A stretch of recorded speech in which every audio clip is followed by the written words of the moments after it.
32 minutes. Bro. That's not my fault, Wale. I'll blame Martin for that. Welcome to Grumpy Old Reds, where we're going to dissect Forest 2, Manchester United 1. And yes, Man U fans who asked in the comments, I am flicking you off.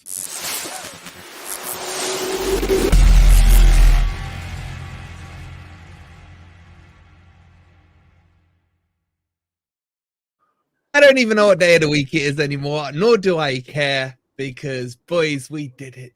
29 years in the waiting, and Forest, in one attempt under Sir Nuno, go and do it. We got a big panel of happy clappers on tonight, that is for sure. Hope you guys in the chat are well and looking forward to this. Boys, where do we start? Who do we start? Who wants? We may have to do a raising of hands here. Who wants to kick us off to talk about Nuno or 2-1? Talk about 2-1. Go on, I'll start you off. Because for me, I mean, last season for me, the win against Liverpool was the one that I'd been waiting for like 25 years for. And I was so happy. I got to give a big shout out to my brother Wolverine, man. Yesterday was for him. And I'm happy that he finally got it, man. Because you don't know, I mean, we had the victory over Arsenal last season at home, the draw against Man City, the Liverpool game. This was one that we just had to, for me, we had to strike off the list. And I would at no point, honestly, even after the mistake, at no point did I think we wouldn't get 3 points yesterday. I was confident from. I said I got to the point of almost being cocky about that we'd get a result out of yesterday, and I don't think I'm alone. I think this is the Nuno effect. I can't remember the last time I went into a game so big with so much confidence, and I think most of the chat will certainly agree that they went into yesterday's game confident. And even though the first half was a bit non-eventful, there were signs there that we were comfortable, and they didn't bring anything, mate. They had a couple of pot shots that gave them a bit of a chance, but I was so comfortable with it yesterday. Even after we conceded the equaliser, I did think we'd come back into it, and I'm just so proud of everything that we're achieving in such a short space of time, and we are in danger of maybe being too Nuno tinted glasses. But honestly, I can't see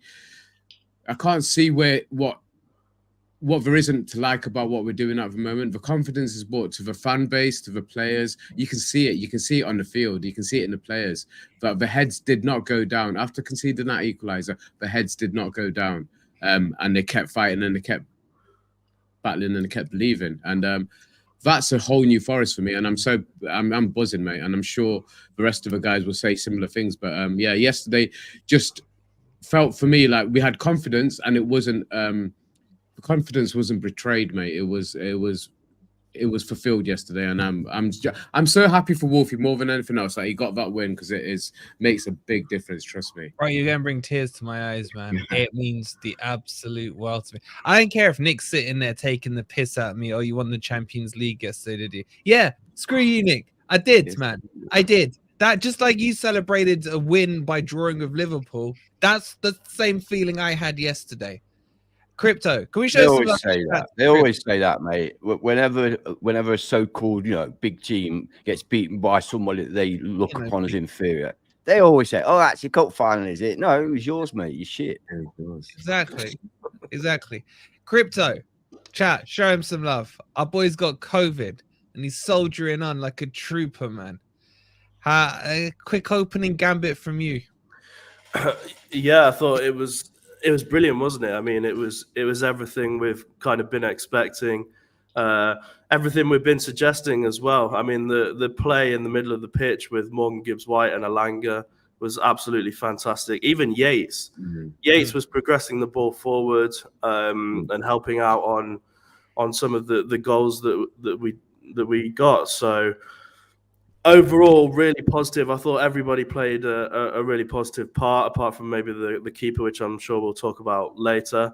But to beat Man United at home with nearly 50% possession is night and day from where we are a few months ago. So yeah, it's kind of made New Year's better, apart from having COVID.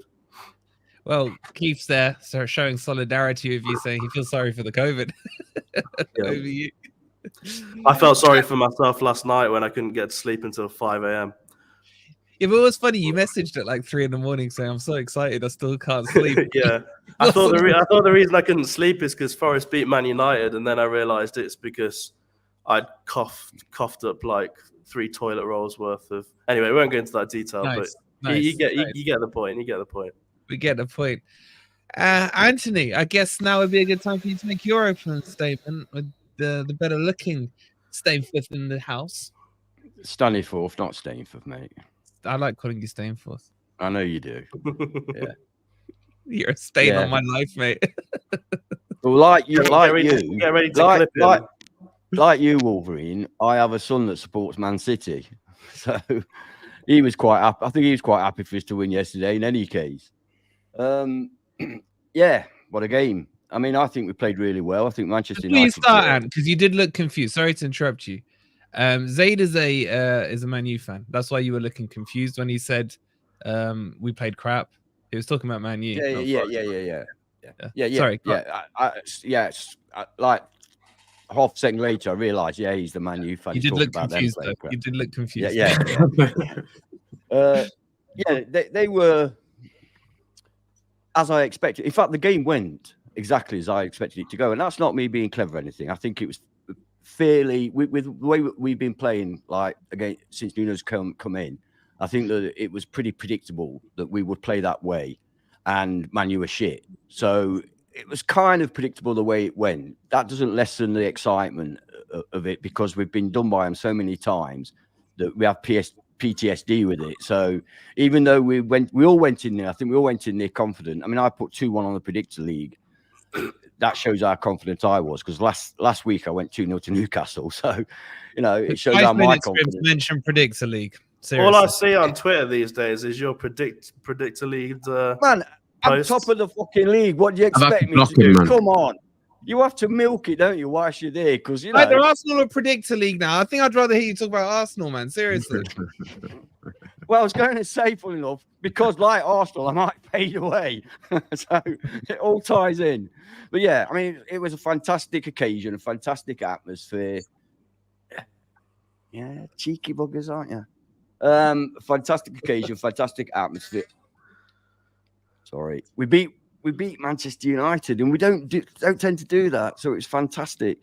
And we played really well. There were so many standout performances. I know we're likely to go into individual performances in a bit, so I won't go down. I'll just do my opening statement, which is basically to say, fantastic day. We 100% deserve to win. No, I don't think I've seen anybody say anything different to that. And Nuno ball has arrived, and I'm so confident going forward. We're just going to climb that table. There's no doubt in my mind. We are just going to climb that table now. I'm no longer looking down. I'm only looking up. I'll let somebody else have their say now. Why jinx us? Why jinx us? Just for bringing Rob in. Legend Mark with the £5. Happy Nuno year. And Happy New Year, Mark. 24. You Reds. Thank you so much for the £5. Yeah. Right, Mark. And Jackie Boy with the 9 months. Thank you so much, Jack. Appreciate it, bro. Let's bring Rob on. Rob, are we doing Own Your Comments today or not? No. Yeah. And by the way, Rob, you better watch out, mate. You better watch out. That's all I'm saying. Look, my ears were burning, by the way. I've watched that podcast. So, no, I think that by popular request, we will not be doing Own Your Comments again, unless somebody else wants to take over that. I don't know. I don't know. I'm not sure about that, mate. Let's have a vote. You have to own your comments, mate. You said it. You have to own your comments. Wait, stop. Let's ask Crypto. Should we do Own Your Comments? Bring the chat into account. Rob, you said I wouldn't find it, but Oh my God. I found it. If I owned the team, I would probably just stick with him until the end of the season, come what may. Even if we go down? Even if we went down, yes. Fuck's sake. All right, you win. I surrender. I admire the preparation. So okay. But how do you defend yourself? You've got me back to Chris Wood. You've got me back to Chris Wood. You've got to put your defense over. I didn't think I was going to ever be on again, so I was able to say stupid things. Right. So moving on. Why is it that when we beat Manchester, they are the story. I just really hate the way it's reported, right? It's driven me mad. I've watched Sky, Match of the Day, even ESPN, like review of the game, and all they're talking about is how fucking Manchester let a lowly team win at their own ground in front of their own supporters. It just really, I just want to get off my chest. So, I mean, I did say when Nuno was appointed, if we could get 3 draws out of these 3 games, I'd snap your hand off. So we've doubled that points total. And really, Bournemouth was stolen from us. And yesterday really was the perfect set of results as well as beating them, we had all the bottom 4 and Brentford lost. So it was perfect. Much of it's already been said. Excellent performance. I think the main thing was that after that letting in that shocker, 4 minutes later, we go and take the lead again. And that is such a difference because I can honestly, if that happened 2 weeks ago, I could see it ending 2-1 to them. You know, after we've thrown it away. We could have ended up defending the edge of our box and then like 98th minute winner for them. But we didn't. We just attacked and we scored and we won. And that is absolute night and day. What else was I going to say? When I saw the formation, I wasn't really sure where everyone else fit in because I'm not sure. Dominguez did not seem to be playing the left touchline. He seemed to be more in like a free role. Yeah. But I mean, it's evident from how it played out that the tactic was to use Wood as a distraction. I mean, he didn't get much of the ball, but he seemed to tie up the 2 defenders all the time, and that created a lot of space for the triple midfield goal threat of Dominguez, Danilo, and MGW. And I really like that because it basically means that in all 3 games, we've shown a different aspect to our attacking. And if we can get goals like that from the edge of the box, from central midfielders, well, then we're a complete team now.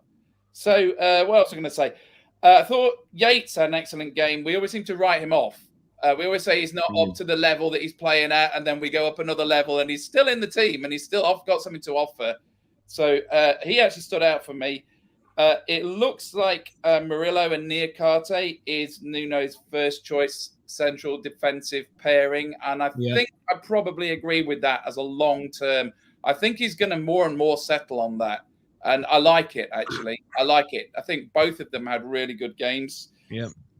Last couple of things. I think we should look at signing Montiel in the transfer window. I mean, we've basically got now.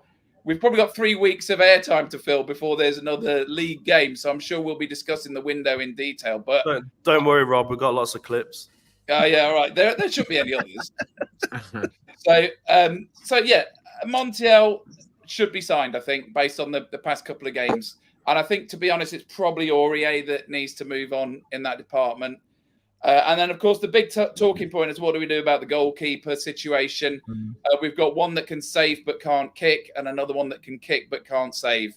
And it comes back to Lemmy's choice of cancer or AIDS again, isn't it? But I mean, we've got a manager who used to be a goalkeeper, so I'm just wondering. I mean, we'll discuss it later, but I'm just thinking, like, can Turner be coached out of this? I don't know. He's 29 years old now. I fear not. Is he 29? Yeah, I think he is. I checked. But I find it. I'm not keen on sort of character assassinating the players on this stream, but obviously it was terrible what he did, and he knows. I do think that at the end he's made possibly 3 saves there, one or more of which Vlachodimos might not have made. We'll go into the details. We'll go into that. But we'll do the whole segment. What I had to say anyway. Yeah. Lemmy, just before I jump it across to you, massive shout out to Chris Brown with the £2. Happy Nuno year. He said it right. Well done, Chris. To all the FFTV boys, thank you so much, Chris, and happy Nuno year to you and to everyone in the chat as we bring in the new year for you. Lemmy, how you feeling after yesterday, man? You were pumped on WhatsApp last night, man. I was loving it. Yeah, I'm pretty gutted that we're not going to be doing Own Your Comments, but I've still got them all bookmarked on my Twitter for later on down the line. I think I'll wait just to make sure that we definitely don't have any of this, it's just a new manager bounce malarkey. I want to make sure that we're 2-3 months in and we're still playing this type of football and we're still able to pull out results. then I think it's then time to start airing some of them out. In terms of the game, yeah, we'll go into it in more detail, and following on from Rob and Ant, there's not really much I'm going to be able to add into that in my opening comments, other than it was another perfect real result from pretty much the entire team, really, which is novel to say again after 3 games where it's pretty much been like that. And unfortunately, the brown envelope that was supposed to go to VAR got diverted, and Matt Turner clearly picked it up, which is why he then let them back into the game. But other than that, perfect result, perfect performance, and yeah, let's just keep going into the new year of that. Were you confident yesterday, Lemmy, going into the game? The first time, I'd probably say this season, yes. I think other than playing like some of the teams that had only just come up, like Sheffield United, I was pretty confident about that game. But even Burnley and Luton, I wasn't confident really going into those. So yeah, for the first time since Sheffield United, really, yeah, I was confident that we'd definitely get at least a draw out of it. And Sherlock, how confident were you going into it yesterday, man? You had the best view of the Man U fans over in your seats. Did you have an enjoyable evening? Yeah, I mean, I was quite confident before the game. Predicted 2-1 and predicted the league. People was asking scores in the pub, said 2-0. We're never going to get a better chance to beat Manchester United. If you look at their injuries, now is the time. It's our year.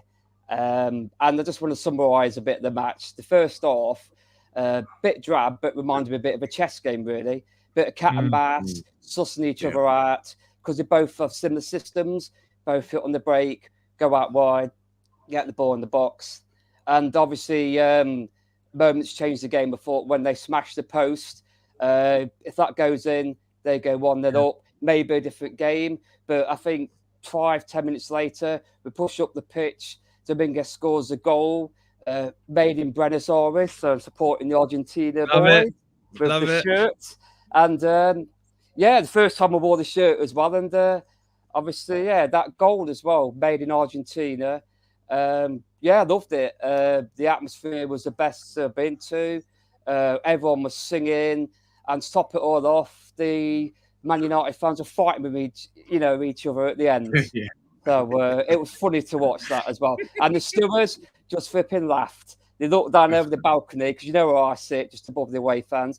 And it was just funny to watch them blowing with each other and really flipping giving it some. So I can't believe you didn't film it. I can't believe you didn't film it. Too busy laughing. I usually film a lot more, but I was informed by the game. I was buzzing. I didn't want to.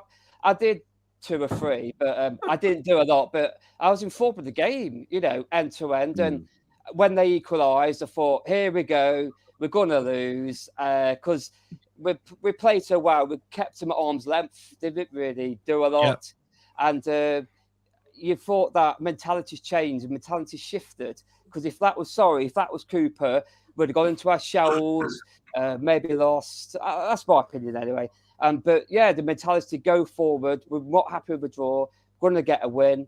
And you could see the players, the fans, the manager, everyone. Kudos to everyone, behind the scenes, everyone. All right, I've got to start it. Let's get the Turner stuff out of the way, right? I said what I had to say about him yesterday. I stand by my 2 out of 10. I don't care what. No one is going to convince me otherwise, right? But I want to know the story between Ez and Ant and this whole Turner thing at the stadium yesterday. Right? I heard someone was rather angry. And chat, who do you think it was? So who's telling the story on this one, Ez or Ant? And do you want to give your version of it? I mean, when he made that mistake, I just suggested that perhaps it was time to bring Vlachodimos on right now and take Turner off at that very moment, because I was rather annoyed about it. I mean, it wasn't his first kicking error. In fact, all his kicking not even in was the match. errors. No. Yeah. And when that was like the final straw, I mean, it was emotional. It was emotional. And I just suggested that it was time to take him off and replace him with Vlachodimos, because I thought it might improve the situation. It's no big deal, really. Was that how the conversation went? That was a really mild version. I don't remember it going like that, but I remember you getting I really. think Ed suggested that I calm down a little, and I think I said there might have been a Swedish word in it somewhere. Might have been. I think I suggested that I waited quite long enough to beat Man United, and that may have put it in jeopardy. We get the actual version of what happened, but it sounds so mild, right? I'm not buying it. He went mental. He got really angry when obviously the goal was conceded, and we'd had a couple of minutes, and he was like, easy. I've had enough. You don't get. Well, he's going off on one, and I was like, okay, just calm down. But he goes, no, I won't be effing calm. It's 30 years of bullshit against us. I said, look, I'm sure he'd have been the same. Yeah, but I'm sure he would have. But then what happened? On the pitch, dragging him off, mate. Yeah, well, you would have been hitting him. But then what happened, and what I was reacting to was that when the next time the ball went to Turner, the fans started booing him. And I was like, but we can't be doing that. We can't be doing that in the middle of a game. And that's not helpful. So I started shouting USA, USA to try and like... I gave him the look.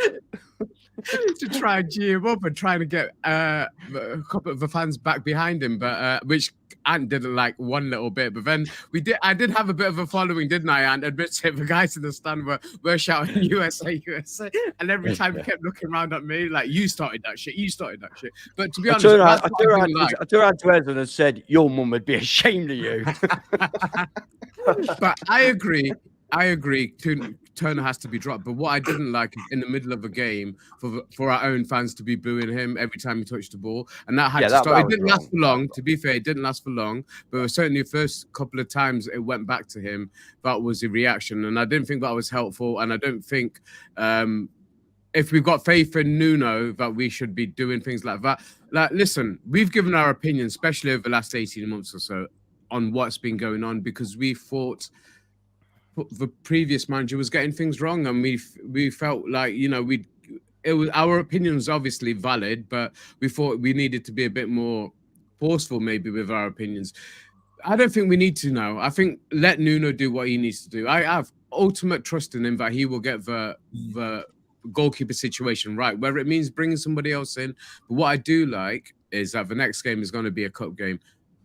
He's got to be playing Vlachodimos in that game regardless, and that's his chance to see him. But also I was thinking, I don't know if you'd be able to answer him, surely he would have had Hennessy with him when he was at Wolves. There would have been, or was he at Crystal Palace by then? I don't know.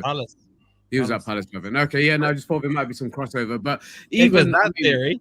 That's how I'm thinking about Turner. I'd rather have Hennessy and then Turner at the moment, or even young George Shelby, give him a chance. But what I didn't like was fans booing him while he was on the pitch during the game, during a period of a game where we needed to really get behind the team, and we were behind the team in every other aspect, but every time he was picking up the ball, he was getting booed. So that's what I didn't like, and I kind of like wanted to try and counteract it. But I do agree with you guys. He should not be Nottingham Forest goalkeeper going forward. That's his last opportunity for me. But at the same time, I trust Nuno. He will get the process right, and now he's got some time to actually do that, and that's why going into January is important now. I must say though, his performance after he made that howler was the best I've seen it. He was coming out for crosses, he was catching crosses, he made a save. That's his fucking job, though, isn't it? I was about to say he actually looked like a goalkeeper. As long as he ignored his feet, of course. But he recovered well, in my opinion. And that's why I thought 2 out of 10 was harsh. 2 out of 10 being booed by your own fans. He could have really collapsed, but he still came out for crosses and caught them and stuff. Yeah, to be fair. Yeah, because that's the question you asked me, Wolfie, that, well, you asked some of us, was 2 out of 10 harsh? And that's why I felt it was, because I felt he recovered well. So 4 out of 10 I would have given him. Anyone would have given him a 4, but I felt he recovered well from but he didn't recover well from the last 2 games. He's been making mistakes. Yeah, well, it is what it is. I think we know where we are with Turner. I don't think we need to sort of go down that for too long. One very quick little thing, and somebody mentioned it in the chat, and I thought about it myself. When the ball was passed back to him and he kicked it and he went straight in the air, surely you're not allowed to catch it. No, you remember the ball came back to him and he kicked it and he went straight in the air and he was under pressure and he caught it. Yeah, it wasn't that's- intentional slice. for him to kick it up to Slice. himself to pick it up. That's how Yeah, shit but that it just kick been was. passed back to him though, hadn't he? It doesn't matter. It doesn't matter. I've got a different theory. I think Please, that I want to hear what Crypto's got to say on Turner. Nuno wants to prove to us so much that his tactics are so spot on that he puts his shittest goalkeeper in goal to prove that he can still win the matches with Turner there. Oh, so he's trolling. The You can always rest of lie the on Premier Crypto, come out with these stupid fucking comment. I'll make a more sensible comment. It's okay. So let's say it doesn't matter what we think about Turner. What about the defenders? They've got to be losing confidence in him. Yeah, 100%. Got to be losing we all confidence. agree. in him. Listen, I think we're all in the same boat. Turner's game is over. He could have But cost us All the right, match let him finish his yesterday. point, Ed. Let me hear what he's got to say. No, hold on. No, I want Crypto to talk. Go on, Crypto. Yes, yesterday it could have cost us the match again. Basically, I know people say he came back and he kind of made up for his error, which is a fair point. But he's making the errors consistently. It's been more than a few matches now where his kicks have just been going all over the place. I was at the Bournemouth match, sat behind the goal, and 4 or 5 of his kicks just went straight out of bounds, like he was playing rugby, like he was playing for touch. That's the best outcome. That's the best outcome. If it goes back to him and he kicks him into touch. Exactly. Yeah. I'd rather him do that. That's a I'd good rather him outcome. do that. Yeah. By the rather than way, do that, I've got a clip of Rob saying he'd give him till the end of the season. No.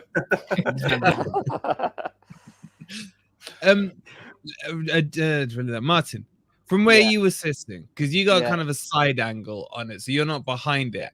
So, Were you feeling confident with him there at all? Like, what was it in that side? And what were how were the Man U fans reacting to him? Were they, oh, you fat bastard style stuff with him when he was kicking? I Not so counted Turner kick the ball out of play at least 4 times when they had the goal kicks out again. And you don't get away against the better sides because you don't get the ball back just in the back of your net. And they were obviously it was all right up to that mistake. So I can't remember any major. Well, apart from that slice, we sliced it up in the air. Wasn't a back pass because obviously it was a miscontrol once it and he killed it. But after that goal, his confidence could have dropped, but it didn't let it affect him. The Man United fans obviously trying to destroy his confidence even more. But just frustrating because Turner's not the answer. Vakadin isn't the answer. If we can get a good goalkeeper in, a top goalkeeper in January, it's got to be done. But Nuno's a goalkeeper, so hopefully he can train the Turner to be, retraining really on goal kicks. And they've got a new goalkeeper coaching as well, so hopefully that can sort of eradicate the problem. But didn't he used to be a outfield player or something? Didn't he play rugby or something? I can remember from a young he didn't start playing football till he was like 14, American 15, football when he or was something. That was it, 15, yeah. So obviously, as a professional footballer, that's dead late because then the academies are from 4, 5, 6, and they're shown how to kick and play. And it's worrying when you get the back pass to Turner because you think to yourself, oh, what's going to do with it? And he's been told to play that way because I'm sure Nuno said in the interview, he says, he's been told to play that way because that ball he gave away, Garnacho, he dived in with his foot to retrieve the ball, and he could have blasted it up front, but he can't play out from the back. But I think, can you blame him because he can't play out from the back, but he's been told to play out from the back? You don't know. Some people are just a lost cause, but hopefully he can have some minutes in the training ground. And but if not, Vakadinas is no better. So I think we're stuck to the rock and a hard place, really. Do you know what made me laugh yesterday? At half time, one of the commentators said, and Turner's come out early to do some kicking practice. And as soon as he finished his sentence, he booted the ball out of play. Yeah. Joe, thing is with Turner, although we've got Nuno, who's obviously a goalkeeper, maybe we've got a goalkeeping coach anyway. You can always improve a goalkeeper's goalkeeping. It's not so easy to improve his kicking, and that's where his problem is. So I don't think it is his problem. I think his problem is his mentality. Surely he can kick that the as ball well. as a No, goalkeeper. that as well. Surely he can kick the ball. It's his mentality. He's not confident enough. He's under too much pressure. He takes too long. He takes too long. it's a lack of ability as well. Yeah. Joe, I don't want to talk about him for too much longer. So I want to turn this. This is going to be a positive theme. Trust me. Just a quick word from you, Joe, because you famously said, what was the quote you said about the two goalkeepers? Shit and diarrhea or something? No, it was how I'd prefer to die. One was kind of one. Mine was shit and diarrhea. Shit and So vomit. what would you do? What would you do, Joe, in this situation? Well, I think you've got to put Vlachodimos in goal now as a short term, but when you go into the January transfer window, I don't think we have to buy that many players. I think really it's going to be 2 or 3 that we have to bring in. We want good quality players. It's going to be more outgoings, I'd like to think. But the first one on the list has to be a new goalkeeper. We need pretty much a big ticket keeper, I think, really, just to really establish confidence. Because like you guys said, if you've got the ball, if you're Murillo and Niakate and you've got a bunch of attackers chasing you down, what are you going to do? You're going to pass it back to Turner? No, I think I'd rather kick it out for a corner, give the opponent a corner kick and let him try and catch it and then try and throw it. That would be the better option at the moment, because it's inexcusable. And I remember watching the Newcastle game with my dad, and every single goal kick, we had both our centre-backs in the box and he was just kicking it short so that they were then sprinting onto us. And we were like, why is he doing that? But it's so clear that he has no confidence in his kicking, and clearly none of the players do now either. So you can't have that in between sticks. Yeah, it's great if the other team's on the ball and they're taking shots. It's good to have someone who's going to be able to make a good save. But if we're getting pressured down, and like we were doing because we were 1 goal up and they're chasing the game, we can't have that in between the sticks. So the first thing that we've got to do is bring a new goalkeeper in. Just before I get over to Rob, just to close up the Turner debate, shout out to Frederick with the £5 donation. You generous little. Thank you, bud. Thank you so much. We love you, bro. Thank you for the donation. Go on, Rob. Kind of surmise this Turner debate into a close. Right. How on earth did he keep a clean sheet against England in the World Cup? I mean, I just don't understand. England is shit. We have got 3 international goalkeepers, 2 of which played the World Cup, and we just can't seem to find a solution. The thing about the Premier League is it is so ruthless that if you've got a weakness like that, it's going to be exposed time and again, right? And it started with the Burnley, the 2 games we played against Burnley when we were playing the back 5. It felt like they were chasing down every back pass, and it was heart in mouth every time. And I thought it was just the tactics that we were playing, but it is Turner. The other teams are targeting him, right? I mean, there's now 3 howlers he's responsible for. Liverpool, Tottenham, and Man U have all had goals out. These are top teams. So Brentford he got away with. It should have been a penalty. The goal was a howler, man. The one from the free kick. That was a howler. Spaghetti. Right, 4. So, I mean, I'm not a fan of character assassinating players. I just don't know whether it can be coached out of him, though. Honestly, I think this. Remember, we are his Premier League experience. He's not actually played in any games in England apart from for us. So you can't look at for example, if we had the debate about Wood, right? We can say he scored goals for Burnley. He's clearly not crap. But I just don't think there's enough evidence to suggest that even though he's an international goalkeeper, I think that he's going to be targeted, and I just think it's just too risky to play him anymore. I don't know what the answer is, though. I mean, the problem is Vlachodimos, let those 5 goals in against Fulham, including the back heel from Jimenez, probably the most embarrassing goal we've let in this season. I don't know whether he makes those saves. So we need to get somebody else in. I hate to say it. I hate the fact that every time someone's not playing well, we think we have to buy another player. We've done too much of that. But I just think maybe in the goalkeeping department, it is beyond redemption. And, we probably need a solid loan until the end of the season. Ramsdale. Let's do this. Wait. Let's everyone give a name. Chat, give your name. Let's make the assumption Forest are going to go into the market, either loan or buy a goalkeeper. Who is top of your shopping list? Go on, Rob. Kick us off. Well, what You about mean realistic? You mean realistic, or you'd like? Realistic. Or You don't turn around and say freaking, I don't know, Ramsdale. or something. What about De Gea? I mean, he's kicking his heels at the minute, right? I mean, I'd say that's realistic. I'd say that's realistic. Well, he would look at what he would look at our last 2 games and think, hey, I can be part of that. I can have a little renaissance to my career. You know, I mean, is he a George Mendes agent player? That would help, wouldn't it? I think. Who isn't? Isn't it? Who isn't? All right. So you're saying De Gea. Let me hear what you saying. Samba. I'd have Samba back in a heartbeat. Oh, that's so sentimental. Okay, but I like it. Martin, who are you going with? I'm going to go for Keylor Navas. Bring back Navas.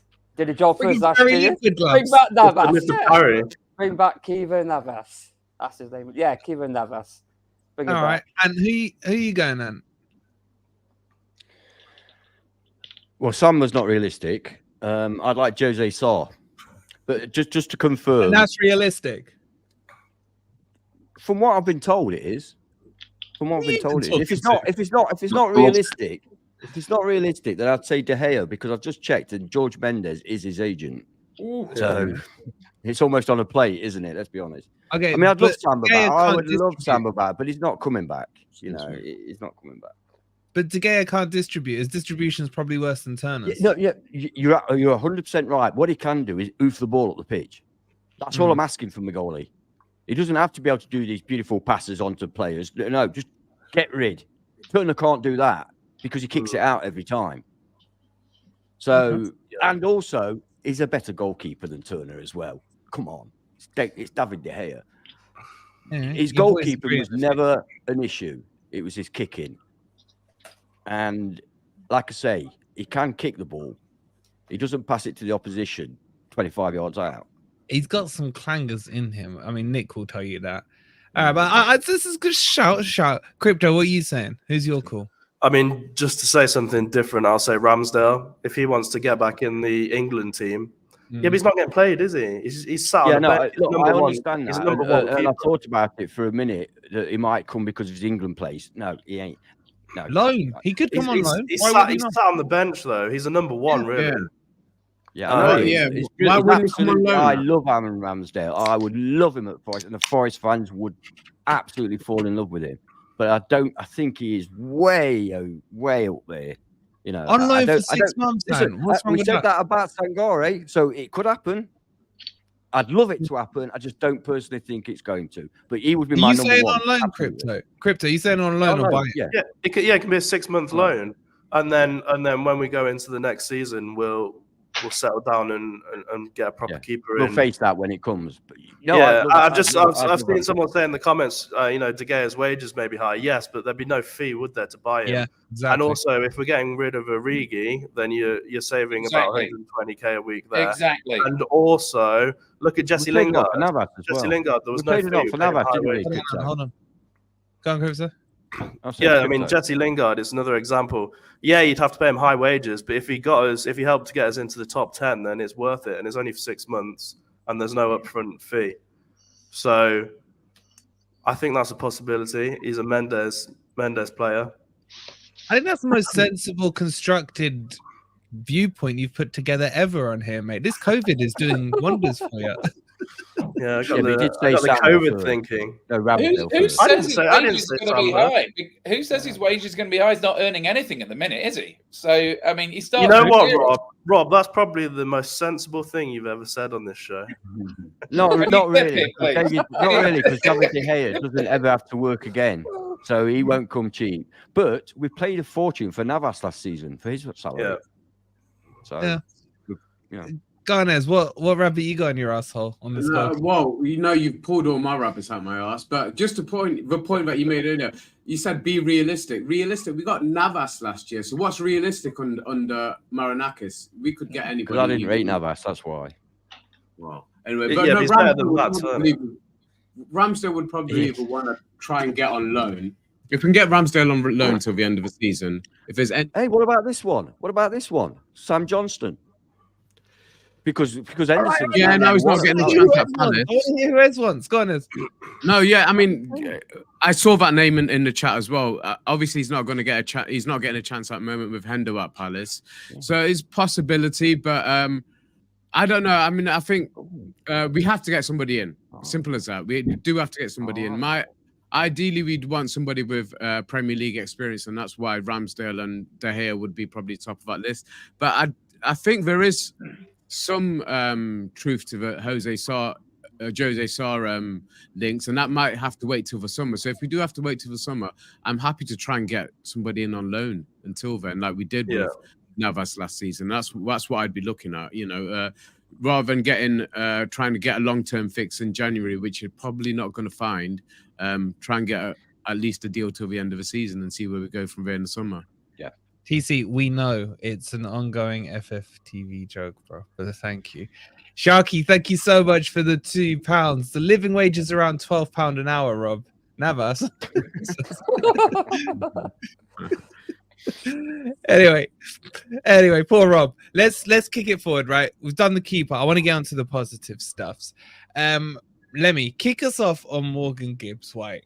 This guy who was shoved out on the right wing for 2/3 of the season so far, and then suddenly gets moved into the middle. And what a performance yesterday! And even when he got injured at the end, mate, he was still chugging along, weren't he?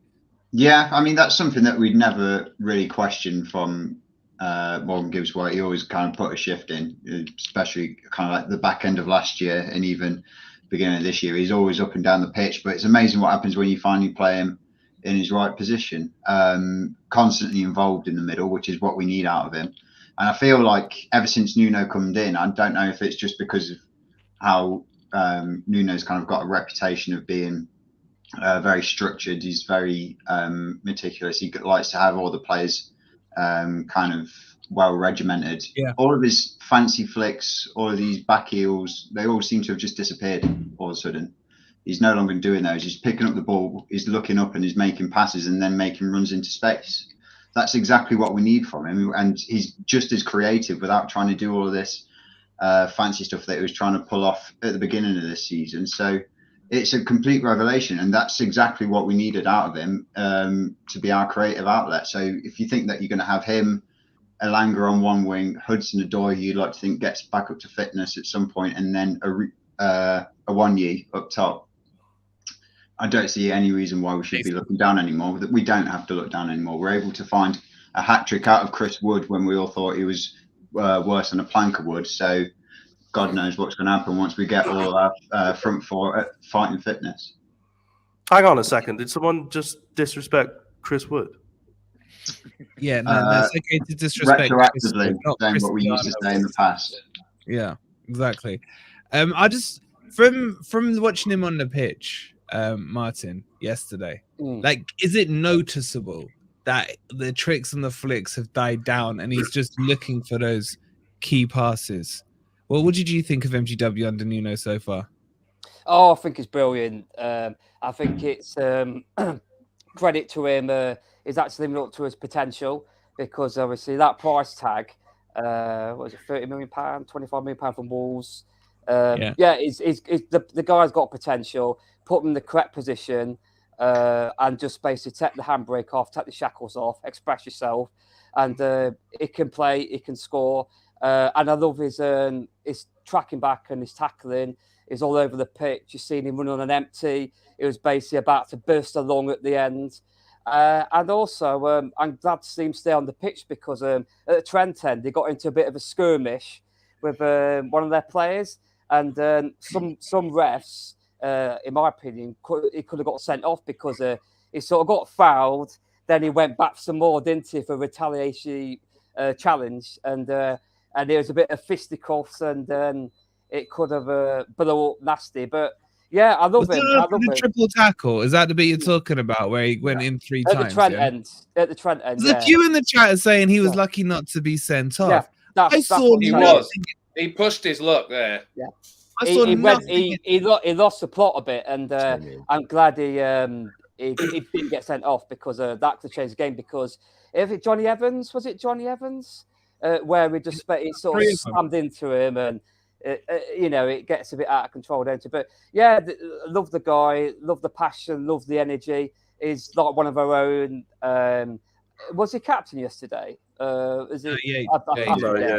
I forget, but yeah, he's definitely loving the new manager, because obviously when you change the manager, you think to yourself, oh, how's he going to play? But because he knows Nuno, there's a young kid, respects him, knows how he's going to play, knows how to get the best of him. And it basically, even Nuno in his interview said, credit Steve Cooper for the way he's brought him up. Obviously, yeah. And just want to get this out of the words. I've been dying to say it, but I've been on here for a while, and I just wanted to pay the respect to Cooper for building the foundations. Because whatever way you look at it, Cooper's built the foundations, and Nuno's taken the game on and forward. It's like starting a house. You get your foundations like, right, I'm not good enough to finish it. Yeah. To hand it on to the next guy who can do a proper job.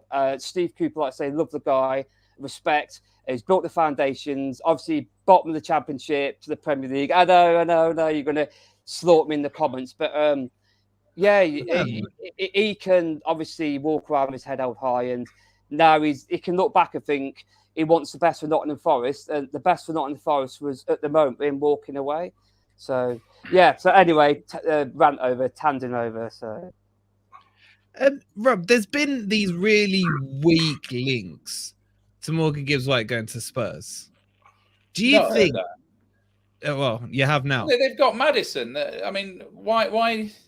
Apparently they had a scout at the game yesterday watching Morgan Gibbs White. Let me ask you two questions, right?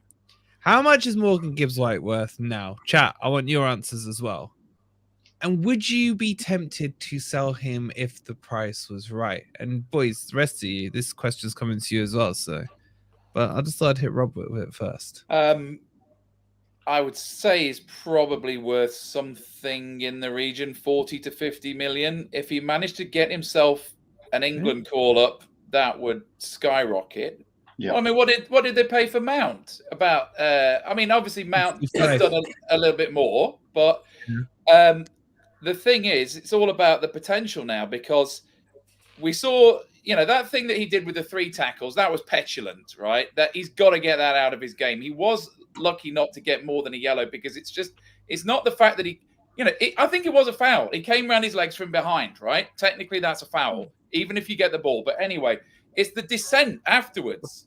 It's the descent that was really quite risky, and he pushed his luck there, especially with what happened to Bolly 2 games ago. So, but I mean, what were the 2 main weaknesses in his game? The set pieces and his goal scoring. Yeah. And he's clearly addressing both of those. The interview that he gave to Sky afterwards was really good. He was talking about how he took a breath before hitting it, and he was glad it didn't go over the bar. And, that was a quality finish, right? So I would say the best is yet to come. I really, if he can just improve on that sort of petulant behavior, and he can score more goals and his set pieces can become dangerous, he could get an England call-up, because, he's basically vying for a spot with the 2 I've just mentioned, which are Mount and Maddison. And I think, on form, I would say he's ahead of Mount. He should be looking to get that England call-up. I mean, we were saying at the end of last season he should get an England call-up, but I think Southgate looked at it and said, well, no, because he's still got these problems.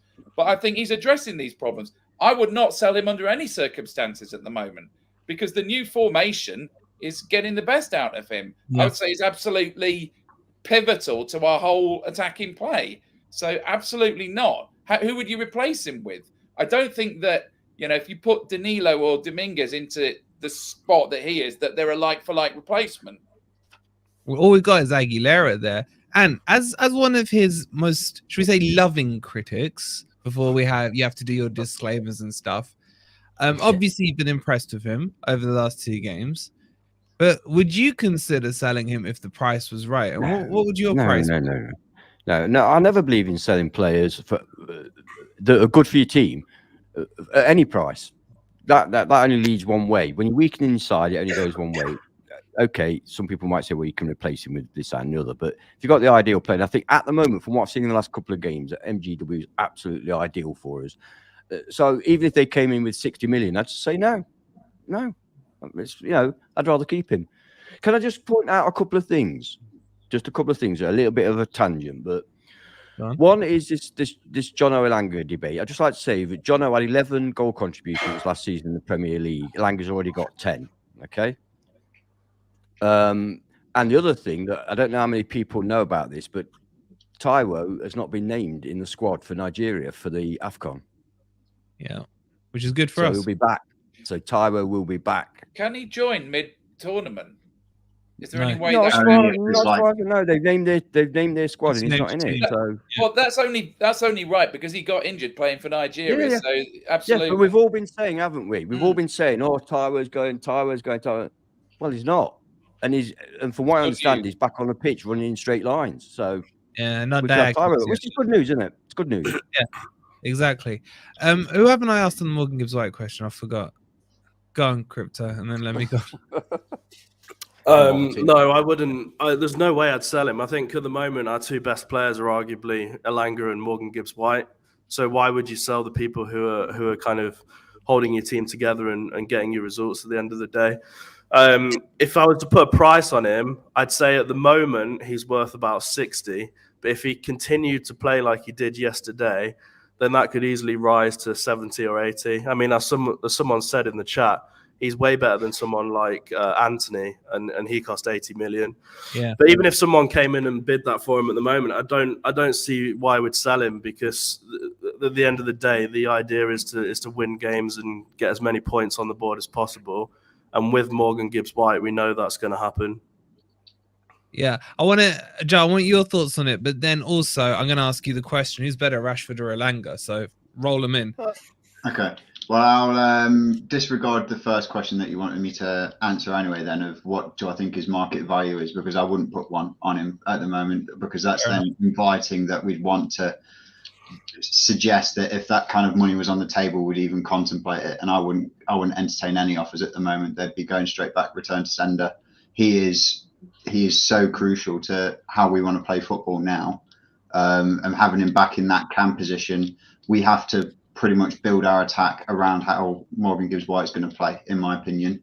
We've got someone there who's going to be part of, I'd like to think, the long-term project of how we want to progress forwards and get up past mid-table, possibly even in a couple of years' time knocking on the door of Europe.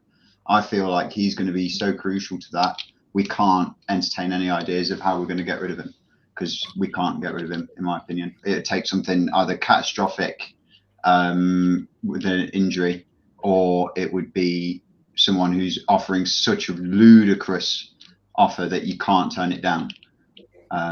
Since neither of those two are hopefully going to happen, he's going to be with us for a couple of years. Keeping the team now needs to be built around him. He's the key catalyst for this team. In terms of attacking, yeah, definitely. I don't think how Morgan Gibbs White plays is going to influence our goalkeeper decision. But if we want to have looking, because I think another position that we have to look at in January is a striker, because of the issues that we had when Taiwo was out, up until we've managed to get Chris Wood up and firing again. We need someone there at least as a contingency, or to keep those two fighting for a position. So we have to find a striker who's going to want to try and play the way that we're going to try and get the ball to Morgan. How is he going to try and distribute it? Is he going to go wingers, or is he going to try and run with it? And then do we want someone to hold the ball up so Morgan could go round, or do we want someone who's going to run onto passes that he's going to be playing? I think you do have to kind of truly base it off around him, because he is our creative outlet. All right, just before we go on to Elanga, Brett asks a teasing question here. Yes or no, chat? 100 million offered on the table in Jan. Clean, neat cash. Would you take it? Hands up on the panel if you'd take it. No. No comment. Ant's tempted. Ant's tempted. So you all wouldn't take 100 million for more. I wonder what the Greek father would say to that. Most are saying no there. Most are saying no. All right, let's talk about Elanga as well. Another assist for him, Joe. I didn't think he was as good as Newcastle, but I think that's because Man U played deeper. But he is starting to arouse me a bit. I'm liking what I'm seeing more and more with each passing game. Yeah, I think the comparison between him and Rashford is a bit difficult, especially because, well, I mean, we don't really watch. Well, I don't watch United. I choose not to. If I have the option, unless they're getting battered, I'll then put it on, and just in case I could do with a good giggle. In terms of him versus Jono, which I think is probably a more prudent conversation. Okay, we've had in the past. Yeah, I think Elanga's significantly better, in my opinion. Seriously? Jono was very good at getting the ball played in behind the defensive line and then running onto it. He had the pace to be able to get past anyone. So as long as that ball was far enough in front, he'd be able to catch up to it and then try and create something off the back of it. I never had confidence when he was on the ball and trying to run at someone. He didn't do anything with it. He didn't have a habit of getting his head up and trying to look for other options. He'd always just try and run down the line. And we have seen that a lot with Elanga, but at least he runs as plays with the ball. He's not afraid to go into someone who's going to offer a tackle. He's happy to run into him and get past him. We saw that when he set up the second goal against Newcastle. He ran straight up the middle, went through 3 players, and it took someone dragging him down behind him, and he was still able to get the pass off. So, yeah, Elanga, again, I think is crucial to how we're going to be going forwards for the rest of the season, at least. Rather than going around and everyone saying how amazing Elanga was, would anyone argue the opposite on the panel and would prefer Jono instead of Elanga? Everyone's a no now. You know, it's weird. Football's weird. 3 weeks ago, people were saying Cooper got screwed over because of the sale of Jono. We lost our goals, Jono. Chat, would anyone take Jono over Elanga now? I think we as fans are fickle. I mean, we have to be. We're football fans. But it's weird, isn't it? It's weird what 11, 12 days, whatever it's been, does. I would make one point on that. I read a comment saying that we should bring back Spence and Johnson together. I'm not quite sure how you do that. But anyway, the difference with Elanga is he's almost like 2 players because he takes the ball from our own half and runs with it. Whereas Johnson was very much sit in their half and wait for Jed Spence to run the ball to him. So that for me is the biggest difference between Johnson is that Elanga can get back and get the ball and run the whole length of the pitch, whereas Johnson was kind of lazy and just expected it to come to him. And we have got, as Martin says, Gelson is on his way. I'm not sold on him, boys. But anyway, this is about the Man U game. Okay, I'm just looking at the time. We've touched 2 topics in a freaking hour, right? I think we're going to split the topics into like asking each of you one and then move on to another topic unless someone's got a burning desire. I just want to look at the starting lineup. Martin, I want to kick this on with you because I read it wrong. I was like, oh man, Nuno's broken away from his 4-2-3-1. And when I saw, he put Dominguez in, I thought he'd gone like a 4-3-1-2. But he stuck to his guns and he stuck Dominguez out on the left. I know Rob was saying earlier he was floating in, and I do agree with that. But when you saw the team sheet, were you quite happy with it, or would there have been any tweaks you would have liked? Very confused with the team because I literally looked at the team. I couldn't work it out because it looked as though they shoved MGW out wide, which, Batten, you look at the Sky Sports app, you're like, who's playing where? And I really was a bit like, how we shoehorned him into the team. But from what I could work it out, they was doing it looked like a 4-3-3 in attack and like a 4-5-1 in defence. So obviously, sort of interchanges because Dominguez was like roaming from left to right, from what I could see, and I was just a bit like baffled and confused. And like you say, he's got to get the best out of the players in the situation, in the formation which he sees fit to do. Again, still confused a bit there, really, over it.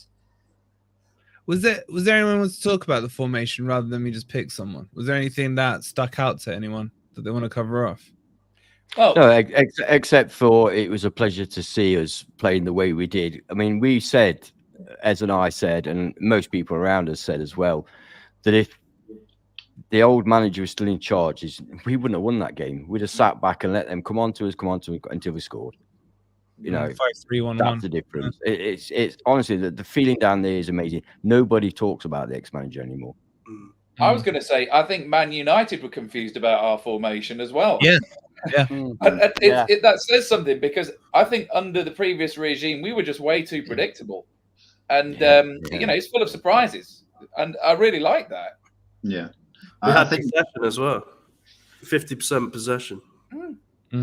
I think it was one of those where we were probably all a little bit confused by it and trying to piece how it was going to end up lining up. But I don't think any of us were worried about it. I was not worried about who was going to be playing on that pitch and what position they were going to be playing. I had full confidence that they were going to go out there and give the same kind of performance that we've had for the past 2 games. Apart from Turner. It's such a nice feeling, isn't it? You know, we used to always dread the team sheet coming out because you never know what it was going to be. You just knew it was going to be wrong. And now it's like you look at it and you think, well, I mean, I said it in both games, Newcastle and Man U. It's not, you know, the way I'd have done it, but I trust it. And it's so nice to have that faith again. It is so nice. Look, Ed said this to me earlier, and I kind of agree with him. And I don't like agreeing with, well, not because I don't like agreeing with him. It just worries me to agree with him. Chat, me and Ez both feel now that Forest can win every game. I'm not saying we will win every game, right? But my question to you guys in the chat and to on the panel, do you guys feel the same way? Does it suddenly feel like we can win any game? Okay, maybe not a Man City or an Arsenal, what have you, but those teams in and around us, those ones, they just feel like they're so obtainable now. It's almost like we've become a Premier League team in 12 days. Do you know what I mean? I don't know who I'm asking that question. You imagine us playing against Luton now. I'm so confident now if we were playing Luton now or Burnley now, we'd have the setup and the players playing in the right positions and playing the way they're playing to wipe them away. You know what I mean? How the hell did we only get 2 points out of Luton and Burnley at the City ground? It's crazy. I think it's just a real shame that it's now 3 weeks until we play Brentford. I just wish we could play them tomorrow, because like they are absolutely rubbish at the minute. I think they've lost 5 straight. If we could play that on Wednesday, we would thrash them. But I said the same thing. Rob, I said the same thing about Arsenal. After watching Arsenal today, I thought, I wish we were playing them now because they were rubbish today. I mean, and I thought if we were playing them now, I'd be so confident. Nuno was saying afterwards that, you know, the next 3 weeks is precious, gives him time to get organised. You know, maybe there's going to be some backroom changes, etc., etc. But I just worry about like the balloon deflating a bit. And the only thing I would say is I think we're in danger of becoming a bit over-reliant on Elanga. I'm worried. You know, what would happen if he got injured there?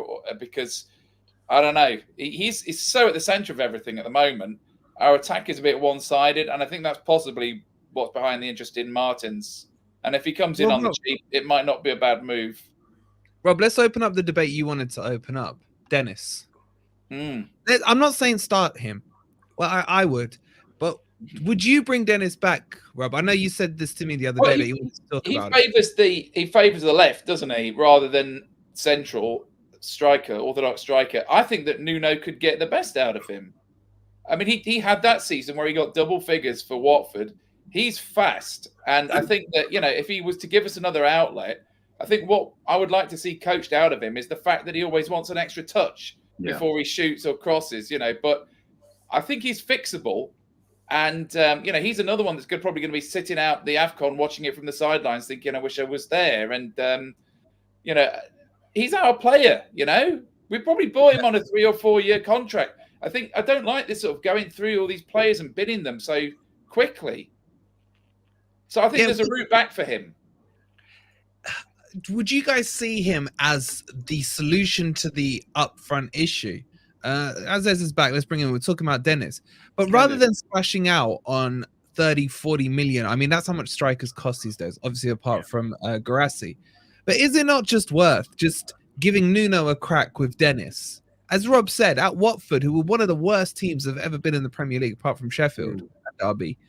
Like, if he could get 12 goals in that team, what could he do with a Nuno? Yeah. You've asked this question several times over the last few months. And pushing it. No, but my argument always has been not under Cooper. There's no point bringing him back under Cooper. Cooper doesn't play him. But right now, I would 100% bring him back. Because I know he was a player. I know he was a player at Watford. We saw glimpses last season when he was given the opportunity, and I agree as well that he didn't get a run in the team. Cooper just didn't like him. There was obviously something there. As long as there's no, and I don't think there will be, because I think Nuno will bring the backroom together. As long as there's no opposition from the players that are there, because that was one of the bones of contention against him, but he wasn't good in the dressing room, but he was a shit stirrer. But I don't believe all that, to be honest. I do believe that. Yeah, I do believe Cooper didn't give him an opportunity, and I would 100% bring him back under Cooper, because he gives us a couple of options. You can play him up front and you can play him out on the wing. So yeah, I want to see what our initial investment was in him, because we've not seen any return on investment from Dennis, and we've not had the opportunity. And I think who would not want to be in the Premier League? Surely, ideally, he'd be back here rather than playing in Turkey. But I think Nuno can definitely get the best out of him, and I think he's somebody that unfortunately we're not going to get the opportunity with Scarpa. And from a financial point of view, I understand the deal, but I am gutted that we never got to see Scarpa. I would have loved to see Scarpa under Nuno and several other players. So some of those we're not going to get a chance to, but Dennis is one that we will get a chance to, and I would like to see him get that opportunity. And I think it's no brainer to bring him back. There's like you've just alluded to, it's 30-40 million is a minimum you're going to be paying on a decent striker, So yeah, why not? Yeah. And what's your thoughts on Dennis? But before you read those thoughts, there's a little note here that I wouldn't mind you just shouting out. Happy New Year at FFTV and Happy New Year, Dad. That's me. Sorry to embarrass you. Need that Forest glass you've got. This one. Yeah, it's a good one. Bless him. Thank you, Adam. I'm embarrassed now. Carry on. Yeah, thank you. And we do sincerely apologize on behalf of FFTV that you have to be blood related to Adam. Yeah, well, no, we don't apologize for that. We sympathize for that. We can't do anything about it. Sympathize with that. Sympathize is the word. Yeah. Yeah. Just quickly on the Dennis one. You're on board with Dennis, aren't you? Sorry, I'm not still thinking about I am. I'm a massive Dennis fan. I mean, when he was at Watford, he used to frighten the life out of me every time I saw him play. You know what I mean? He was the one player that I really rated. And when we signed him, I thought, fantastic. This is a player that's really going to give us something explosive up front. And I think we all know he's capable of that. He just needs a chance. Bring the guy back. Nuno will play him because he's proven that is willing and happy to play players. Bring him back, give him a chance, and then we've got some real star power on those wings with Hudson-Odoi, Elanga, and Dennis. And like you say, he can play through the middle if necessary. I don't think that's his best position, but I think that in an emergency he can fill in there. The guy can score goals. He's a good player. Why the hell is he playing over or not playing over in Greece? It doesn't make sense. And there's a point we made. Sorry, go on, Ez. I was going to say, would you bring him in and Martins that we've been linked with? Would you bring them both in? I'm not a fan of Martins. Would it be one or the other? Would it be one or the other? It's Dennis. I'd take Dennis all day long. I mean, he's proven for a start in the Premier League. You know what I mean? Yeah. Massive shout out to Sakura with the 320 yen. Happy Nuno Year, FFTV, and everyone. Happy New Year to you. Thank you so much for the 320 yen. Really do appreciate it. Right. I know Rob's got a party to get to, and we are running. Wait, we haven't even covered half this. That's the one to Montiel. The defenders. There's loads to talk about. I'm happy to. Any other guys want to stay on? We'll stay on for a bit. Can we stay on for a bit? Yeah, Rob, yeah, I had better go. I've got Witcher 3 to get back to at some point. Rob, Happy New Year, everybody. Give us your kind of closing thoughts, Rob. Happy with where things are at the close of the year? Oh, delighted. Better than I could have expected, and we should have beaten Bournemouth as well. But, you can't have everything. We've got 3 weeks of airtime to fill until the next league game. I hope they use the time well. I hope we don't lose momentum, and I hope that we get somebody else to go on the other side because I think we're getting a bit reliant on Elanga. But apart from that, and the goalkeeper, I think the future's bright, as they used to say. Future's orange. Yeah. Can I just ask Rob one question before he goes? Because it was in your opening monologue, we'll call it. But what for you? What for you is the biggest change now under Nuno than as it was only 3 weeks ago under Cooper? What's the biggest change for you? We're prepared to come out and attack. We've got confidence in our players. We've got confidence in our players to go forward, keep the ball and attack, and keep going if we let a goal in. We've come from behind at Newcastle. We had that equaliser. We hit back straight away against Man U. And if you're attacking, you're not defending. And that's, for me, is the difference. If you spend the whole game defending, you cannot go 100 minutes without at least one individual error. Yeah. We managed a couple of times, like away at Chelsea, but that can't be your tactic. So I think that's all it was. Just have confidence in what our players can do and get them to attack. And it's working. Yep. Well said, mate. Enjoy your evening. Okay. We will let you shoot, but a quick reminder. If I owned the team, I would probably just stick with him until the end of the season, come what may. Even if we go down?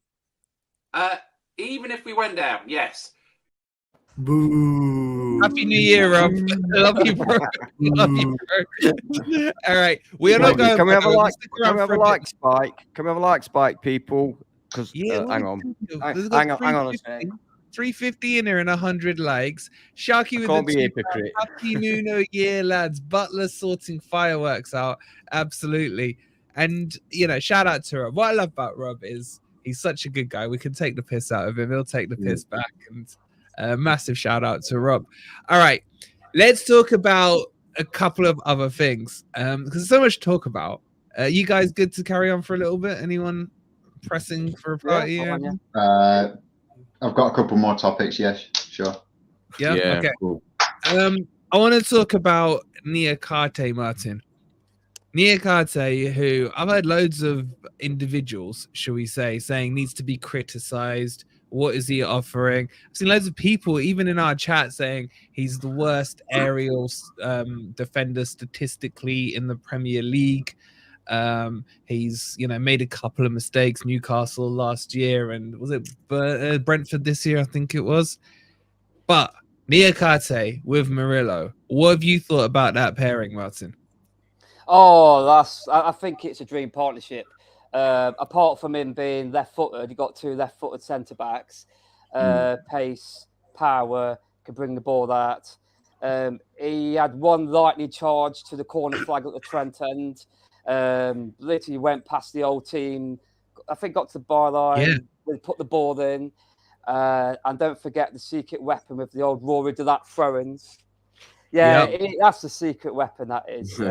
It's like an all-rounder, really, hasn't he? He's got the long throws, cause damage in the box, pace, power, the leader. Obviously, like you said in the other interviews, Mother Kantai comes in. He leads from the front, even though he's not the captain, he acts like a captain. I just can't see you're not playing him. He's got to be in the team. I love him. I love the guy. But the worry is if he gets injured in AFCON, because when he went away last time on international duty, he got mistreated on the injury and we didn't see him for 9 months. So that's a big concern, because that leaves us with Murillo and Nuno, if he comes in the January window, the Brazilian centre-back, and Joe Worrell. I think that's it, really. That's the centre-offs. I'm a Bamadelli as well.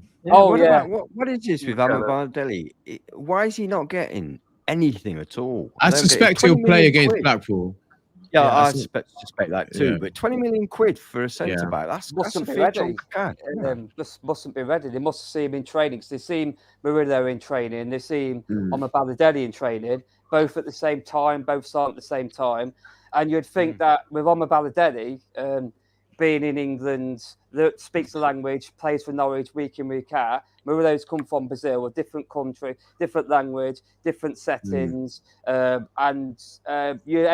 think that Bamadelli would hit the ground running and be first in the team. And Murillo would struggle. but it seems to be the flip to the other way around, where Mourinho's come in, obviously different language, different culture, etc. And it obviously needs a loan. You probably might have to set about on loan, because if you look at Saliba for Arsenal, he came in, struggled for the first season. They shipped him out to France. He spent a year in France, built his confidence, learnt the game, improved his physique, and then went back to England at Arsenal, and he's the first in the team, isn't he? So maybe a loan spell may suit him a year out. I know he's obviously spent the money, so that's the question, obviously, FFP-wise, which limits what we can spend. But that's basically it, really. Yeah, it's. I get what you're saying, but about Bamidele, but my real question back would be, who is he replace? No, I'm not saying that. It's just unusual to have not seen us in Premier League, to not seen a single minute of him. 20 million quid's a lot of money for us, and I would have expected to see. Like we bought Worrell on against Luton. You know what I mean? I'd rather have seen Bamidele.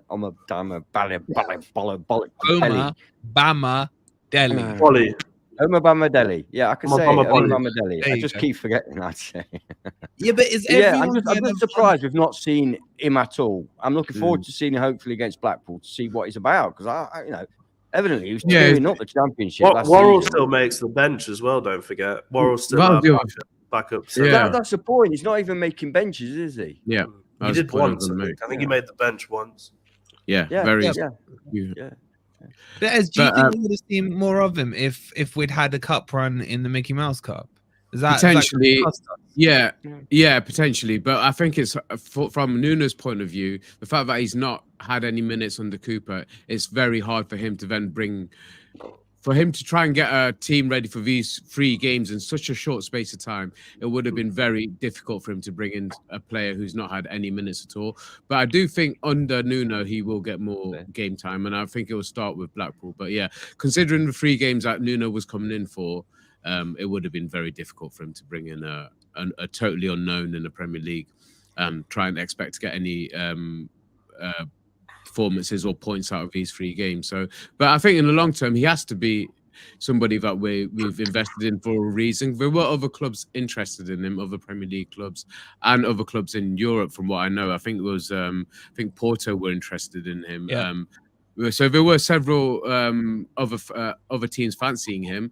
He's definitely got something. I've only heard good things about him since he was at Norwich the last couple of years. He was player of the season, wasn't he, in the Championship? But certainly he was in the. I think he was captain. Wasn't he captain as like 18 or something? Yeah, something like that. But he was in the Championship player team of the year or something like that. I know last year. But he's definitely got potential. I think we'll see. He'll still start getting a few minutes. I think long term, you'd think that him and Murillo would be a partnership that we'd be looking at. Niakate works brilliantly at the moment, but I also think Bolly's got a lot to offer still, and Bolly's one of Nuno's men. So we have got options. It's a shame we're going to lose a few of them, obviously, for AFCON, but I think he has to start playing Bamidele if he's a possible cover for the players who are away, because I understand he gave Worrell the opportunity. I think if we can sell Worrell, we will sell Worrell. I think he's just, if he's on the list, if his money we can make from, we will. So he wouldn't want to put his eggs in one basket with playing Worrell over the next few games in January. So we'll see. I think he'll get time. I think we'll be having to Nuno will be coming in as well. So there are options, and under Nuno, I think I'm confident whatever he goes for, I think will work, and he'll look at the long term. Such a happy clapper, bro. You really. I am. I can't believe I'm feeling like this, but I love feeling like this. As is part of the Nuno cult. Literally 3 weeks ago. No, literally 3 weeks ago, I was saying that I'm so meh about football anymore. I'm sick of it ruining my weekend. I'm not going to let it get to me. If we win, we win. If we lose, we lose. I just didn't give a shit. I didn't like feeling like that because I love football. I love my team. I didn't want to feel like that. But Nuno has totally, for me, and I'm sure for thousands of Forest fans out there, has totally changed our outlook on this season. and the longer term as well, because I think if we can stick with him for a while, I don't want this managerial merry-go-round. But you guys have got to remember that managerial merry-go-round was in the Championship, and we were so desperate to get out of it, you know, that the pressure on being a Forest manager was too much for most of those, and that's why it was so constant. But what the type of managers we're looking for now are of a higher level, and I think we've seen it in our first appointment since Cooper. I'm more than happy with what I've seen so far, that Nuno will be in place for a while to come, and I hope so. I don't want us to keep changing managers, and Wolves fans will agree. If it hadn't been for that COVID season, he'd probably still be there. And they'd want. Mate, don't mention COVID, please.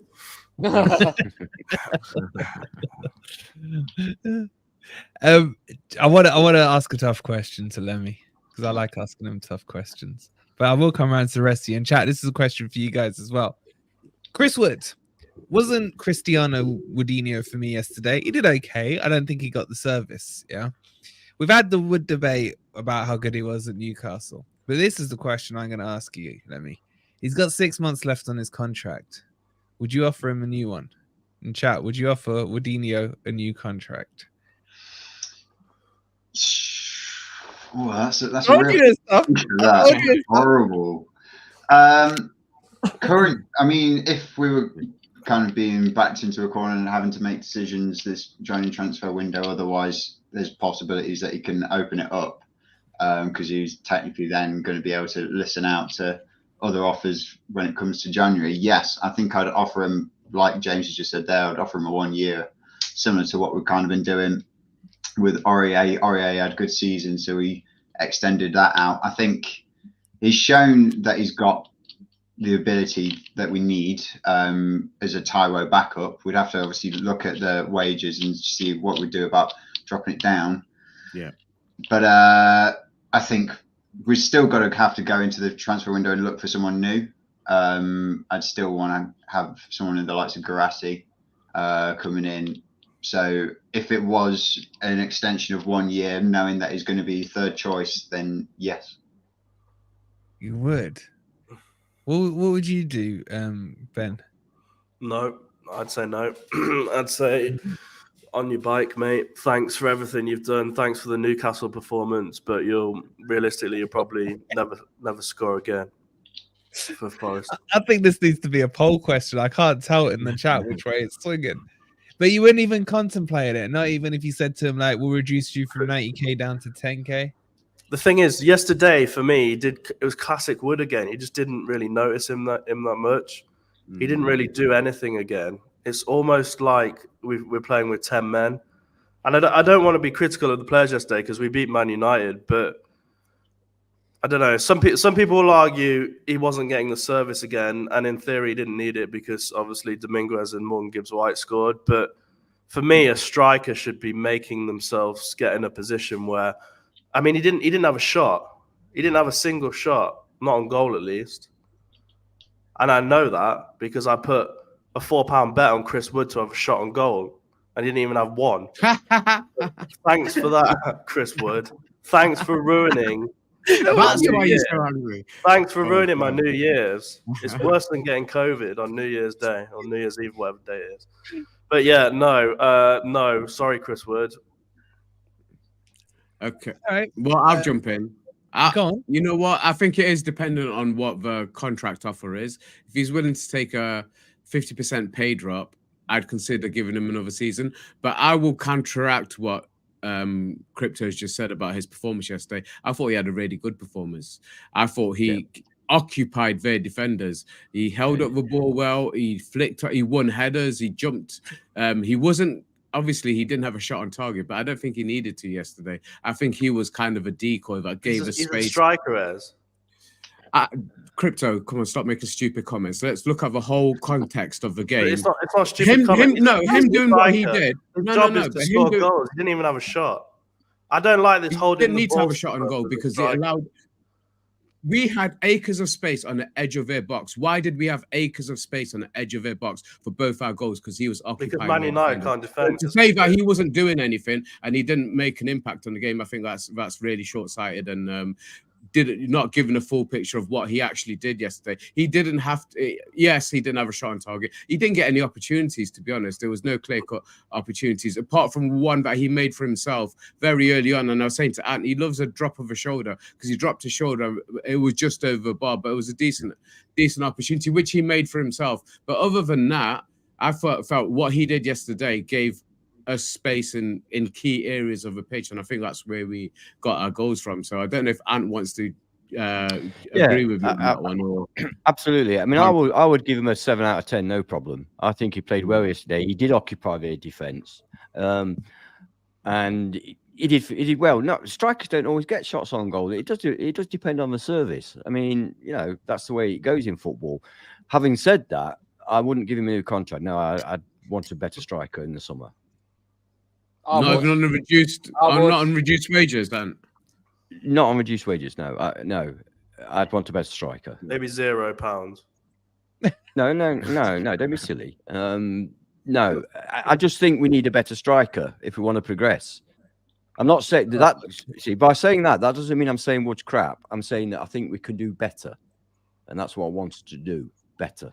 I'll tell you what, the whole chat was like, this stream has been all kumbaya, lovey-dovey-dovey. I say Wood's name and suddenly the fangs come out, man. The daggers are out. But Martin, where are you? Was it a good game from Wood yesterday? Would you renew? Well, the thing is, for Chris Wood, you're never going to get that type of game again. I mean, Chris Wood scoring a hat-trick. He got so much space. The high line for Newcastle, the service of the Langer was on the money. So you're never going to get against Man U because they dropped deep, didn't they? But no one's... Well, I can't see the comments and I can't see the chat, but I'm looking at it from a business point of view, because if you look at Chris Wood, we paid £50 million for him in the summer. I mean, you think so, ideally you would have had a 2-year deal because it splits the balance sheet over 2 years for FFP. Yeah. But they didn't, so they got a 1-year hit FFP. But from this point of view, what I'm looking at, protect his transfer value. You get him to sign a new contract. If you want to sell him, you can sell him. You got some money back. Because look what happened to Joe Worrell. Joe Worrell got given the 2-year contract, when basically McKenna and Joe Worrell was both out of contract. And if it's actually, we get Joe Worrell to sign a new deal, even though he's not going to be a first-team regular, it protects the transfer value in the player. And that's the same with Chris Wood. £50 million is a lot of money because he could walk out for free on the door. Thanks, Forest. And another person can sign him up for free. And if he's a Premier League striker, when I look at it, he scores goals wherever he goes. And if he went and signed for, say, I don't know, a newly promoted side from the Premier League, say Ipswich Town got promoted, he could do a job for them if he went there on the free, providing he gets the correct service. But from a business point of view, you would have to do it. But from a personal point of view, it's all about the goals and assists. If he's scoring week in, week out, but no one's crediting, I think, Alanga, because if you look at the dream partnership, that partnership, Alanga, Chris Wood, they've got going, that's something special. That doesn't happen very often where they get so in sync that, say, Newcastle, the sixth sense, the ball comes in across the box. Obviously, Alanga should have passed and he would have got 4 goals. But yeah, that telepathic, understanding and the partnership. I just think that if he's scoring the goals, then why not? I think all you lot have got your beer goggles on because he did well against Newcastle. He did well against Newcastle, the club he came from. He wanted to prove a point, and that's it. And now it's back to classic Chris Wood. And the irony of comparing him to Joe Worrell says it all. Right. What did he do against Bournemouth? Because people seem to think he didn't do anything against Bournemouth. He got a goal and an assist. We lost. I've repressed He got a goal and an assist. So he was a striker then, wasn't he? Yeah. He was a striker then, wasn't he? Okay, that's once in 2 years. Yeah. So out of 3 games under Nuno, he's like out of 3 games under Nuno, he's had 5 returns, and you're telling me he's not not doing his job. Chris Wood is not the level of striker that we need. That's all I'm going to say. He's got Premier League experience. So who are you going to get in for Premier League experience or similar rate? I'd actually rather have someone younger and faster and more fitting to our play style. The thing I don't like about Chris Wood is his play style. Morgan Gibbs White, Alanga, Callum Hudson-Odoi, Taiwo, they're all fast, pacey. They make runs. Chris Wood is a different type of striker. Yes, he showed us that he was a good finisher against Newcastle. I agree with that. But I think it was just, it was an old team bounce. He wanted to prove a point against the fans who were cursing him. And now it's back to the same. Can I throw in a couple of names and just to gauge your guys' opinion, maybe the chat's opinion? Would anybody be entertain Lau Foster, who's at Luton, I think, and no, is he at Luton? He's at Burnley. Sorry, Lau Foster at Burnley, and the lad at Luton. Carlton Morris. Morris. Would you entertain either of them two? No. Bring them in next season. No. They've had some Premier League experience. They look decent at this level. Get some more Brazilians in. They're beneath us. I'm thinking about the homegrown player quota, which we will need to address at some point. Would you not entertain those two players in better teams? Did you say Lyle Taylor? Lau Foster. I thought you were having a laugh. Lau Foster, I said. I'm sorry, but do you not see we're the best football playing team in the Premier League right now? You're trying to link shitty Luton and Burnley players to us. The players aren't shit. No, the teams are shit. The players aren't shit. Those two players aren't shit. He got sent off against us in the cup game, didn't he? He cracked Roll into that Foster in the cup game. Yeah, that was it. Yeah, dirty git. So I'm not saying Chris Wood is shit. I'm saying I don't like his play style compared to I think someone else we could get in. I would say that what Dino said there, that would be my minimum requirement. Yeah, someone more pace. Bio, whatever. He's a handful. That would be my we and you'll back me up on it. We don't look beneath us. We take from above, surely. I don't even know who they're fucking talking about, mate. Luton, who else? Burnley. What? The same league. It's not Farmers League. It's the same fucking league. Yeah, but at the bottom of that league, though, aren't they? I mean, come on. Exactly. Come on. They're not shit players. The teams are shit. I don't think they're shit players, though. Either of them. Next, you'll be saying some Sheffield striker. I don't even know who their striker is. Like Dominic Solanke, if you could get him. Is he below us as well? Is he shit as well?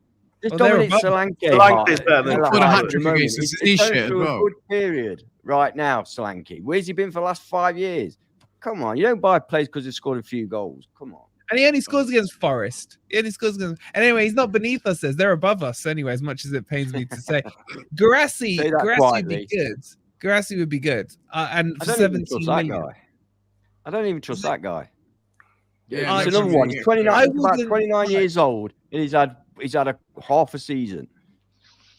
There isn't a Sheffield player that I would want to taint my club with, ever. No. To be fair, Cameron Archer he looks quite decent, but Sheffield United are relegation fodder. They deserve to be in League Two. Exactly. Yeah, but he's not their player, is he? He's on loan. Yeah, but it's some deal. If they stay up, they buy him from Villa or something. If they go down, he goes back to Villa. It's weird. Just on the, they're not staying up, are they, mate? Exactly. No. Would you keep Chris Wood? The chat have said 39% have said yes, 28 have said no, and 33% have said wait and see. They went for the answer. Why do you give him option? I wonder what that poll would have said 2 weeks ago. Yeah, it's interesting. We'll run it in 2 more weeks and see what happens. All right, we're gone way over time. I know there's still more to talk about. Yeah, but literally, my eyes gone. Can we just say then, if we're ending, can we just say Montiel was fucking brilliant? We must sign that guy. Did we not talk about him? No. Quick 2 minutes on Montiel. Go on. But I think I've just said it. He was immense. We've got to sign him. The guy's quality. I love him. He's got that Argentinian aggression. He can go up the field. He can cross the ball. He can pass. I love the guy. I mean, it's a small sample size, I admit, but I love the guy from what I'm seeing with him. And I just hope that giving him these couple of games, it's going to extend the loan, because I think he might have gone back otherwise. But I'm hoping that it extends the loan and we see more of him. You'd think And it would. I got to shout out Sai because me and Sai stuck by him after one custom down against Burnley. Me and Sai were there. Shout out Sai. I don't know if he's in the chat. All right, let's close it there. Richard saying, can we all agree FFTV is great? Richard, we agree with you. I don't think everyone does.